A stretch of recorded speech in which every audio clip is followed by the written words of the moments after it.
I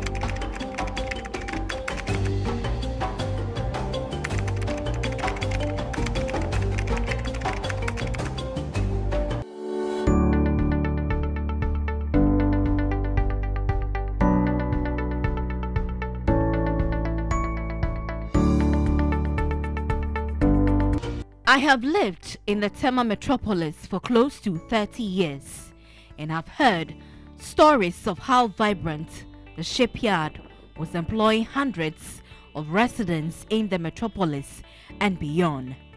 Most fascinating was the fact that people of my generation will brag about their parents working at the yard, and for us children, that was our dream. Having been trained as a maritime journalist, I delved into issues regarding the national asset and monitored its operations. The workers, in a bid to register their concerns to government, presented a petition to the presidency to demand the immediate removal of the CEO. And that was my first report on the shipyard and the union rivalry. The regular protest to get government's attention to refurbish it 3 years ago. Antwi-Adjei, a tug vessel, was making her first appearance at the shipyard to experience the craftiness of the workers of the yard. It had been towing oil tankers in the Niger Delta in Nigeria. The yard has just received a tug vessel from Nigeria. Is going to be here at the dry dock for 14 days, but it has already spent 3 days here. We have about 40 workers who will be executing various activities on the vessel. Though it is Antwi-Adjei's first visit to the yard, it is the fourth this year by Engineer Sunday Okoro, the client.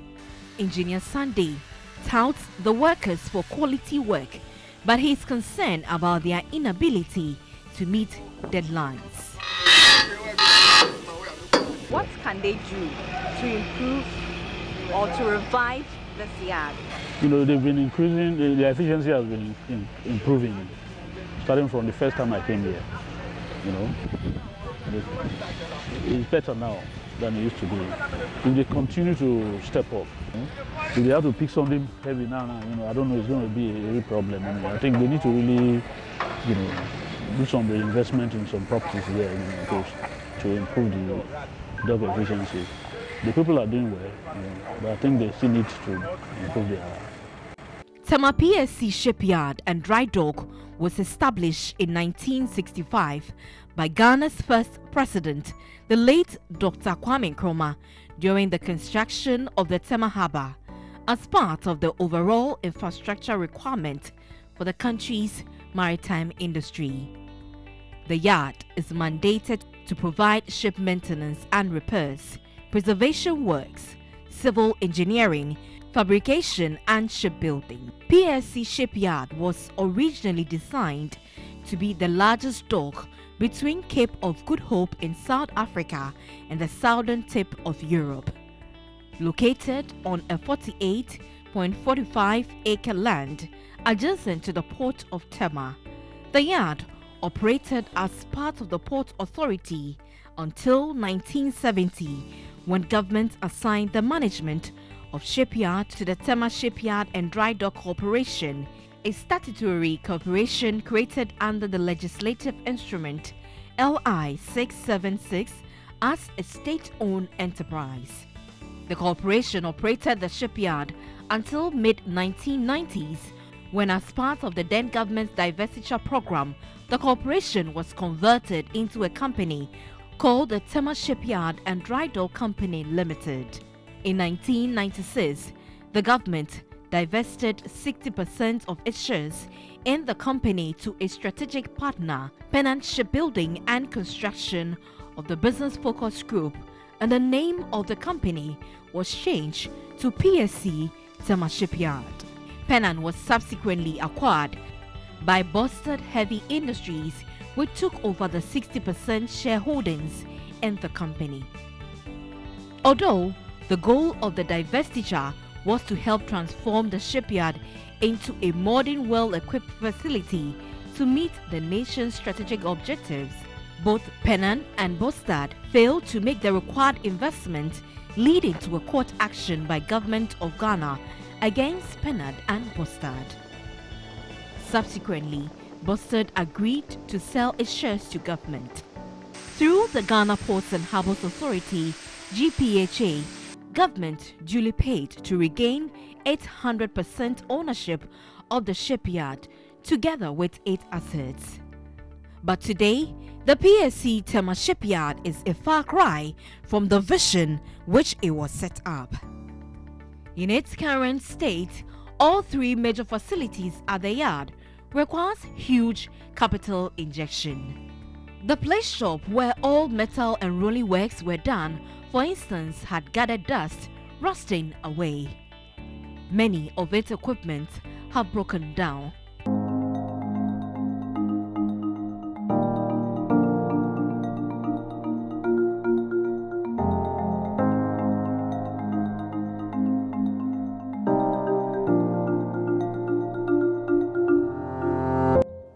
At the fabrication shop, louver blades have all broken and the roofs of the buildings ripped off.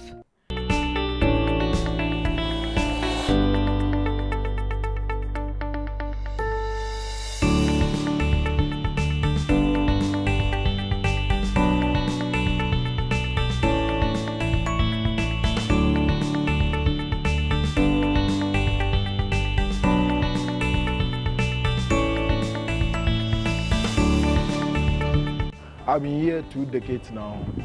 About 15 years we have not been using this machine. And this machine is a blasting machine. This shop is purposely made for the blasting. So a machine that has been blasting the plates, you know, they normally use it for plates. And now it's not working for about 15 years now. And because of that, the job goes slow. And now we are using mobile machinery, so we use a blasting pot to blast now. So if you blast, you have to turn it over before you blast again. But with this machine, if the plate passes, you blast it once and for all. Then these are the rolling bed that you push the plate through here to the other side, then you pick it from there to the operation. You do manual blasting. A pot with the sun, with air. Then you direct the nozzle on the plate to sweep it out to remove all the corrosion in it and prepare the surface. Can this machine be fixed? For this one, I don't know whether it can be repaired anymore. Some parts of the assembly block, though also in a bad shape, remains in use. Improvised wooden structures lined up in the assembly blocks serves as changing and restrooms for the workers.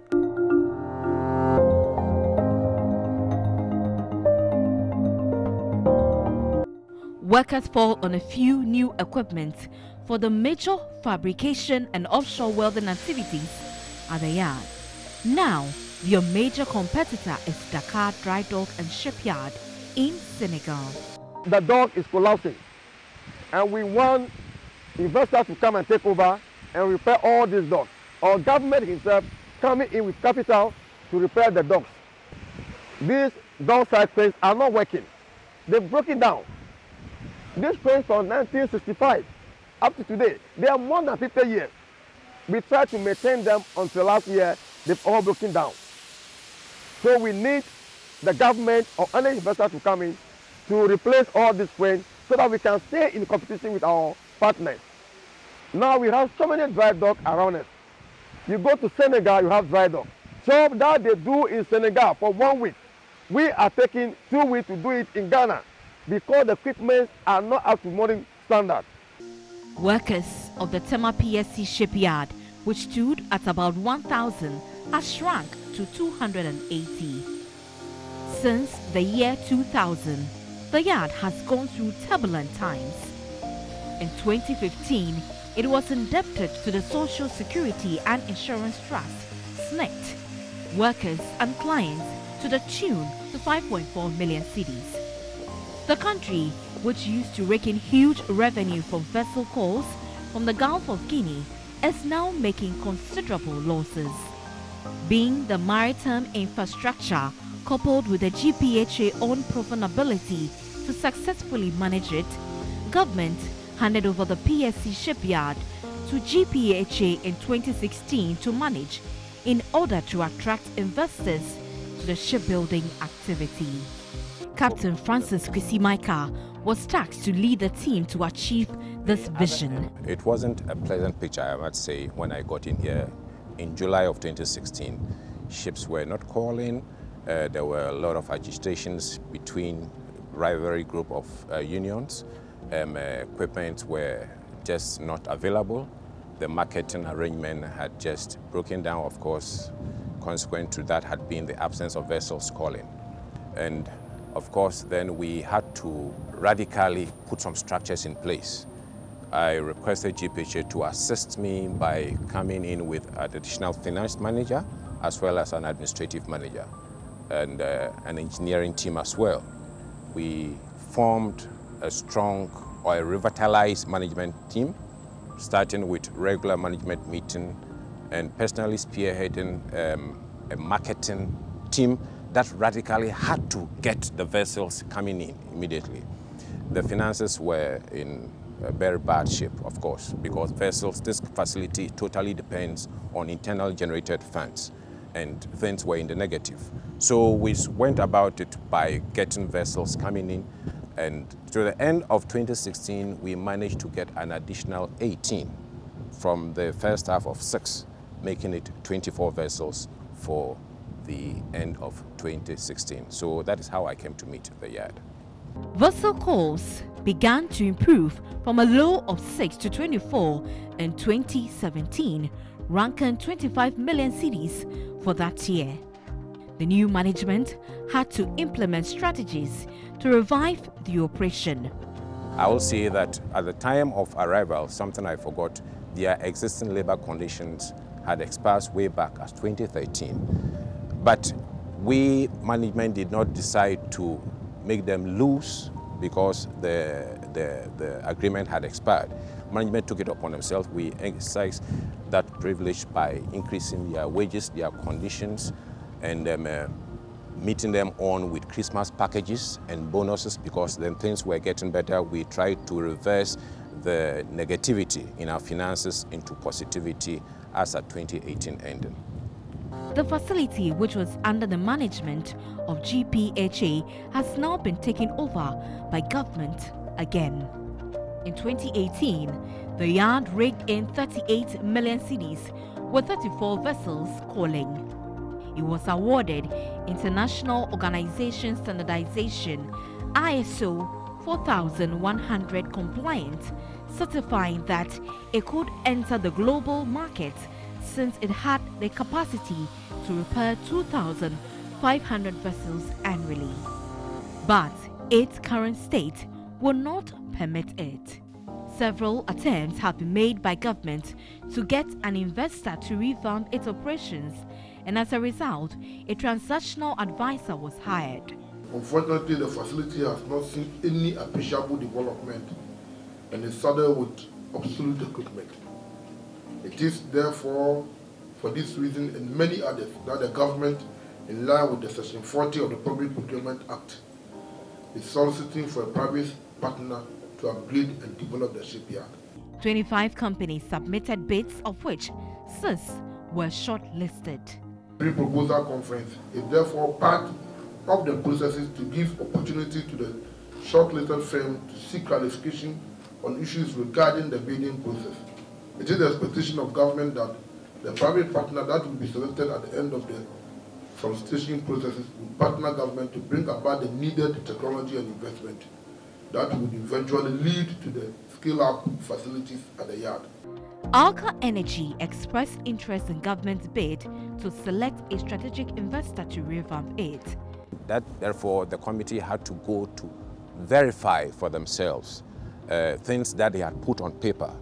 A committee made up of members of the transactional advisory team, representative from the ministry, representative from the workforce, and myself representing management, traveled to China, to Nigeria, and then to Norway.